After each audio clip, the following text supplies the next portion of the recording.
મારું નામ છે રમેશભાઈ રામચંદ્રભાઈ ત્રિવેદી. હું છેલ્લા 19 વર્ષથી અહીંયા શનિ મહારાજના મંદિરમાં પૂજારી તરીકે ફરજ નિભાવું છું. અહીંયા વૈશાખ વદ અમાવસના દિવસે માણસો 4 વાગ્યાથી રાતના 2 વાગ્યા સુધી આ પૂજા અર્ચના તેલ ચડાવતા હોય, સરસવનો અને આકડાના માળા વસ્ત્ર પહેરાવતા હોય અને દીપ એટલે કે દીપનો દાન કરતા હોય, છાયા દાન કરતા હોય, પાદુકા દાન કરતા હોય અને શનિ મહારાજના મંત્ર જાપ કરતા હોય, પીપળે દીવો કરતા હોય અને પીપળે જળ ચડાવતા હોય. એનાથી એને પૂર્વમાં કરેલા પાપ કર્મોમાંથી શનિ મહારાજ રાહત આપે છે.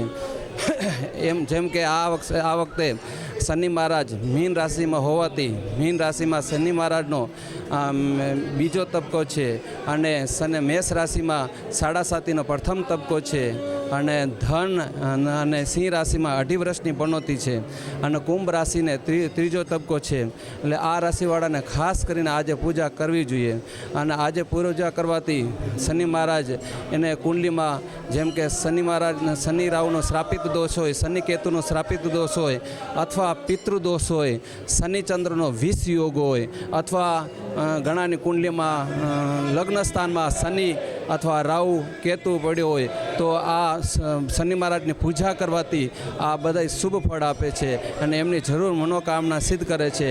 કોઈ ન્યાયના કાર્યમાં અસફળતા મળતી હોય તો એમને પણ સફળતા મળે છે. જય શનિદેવ.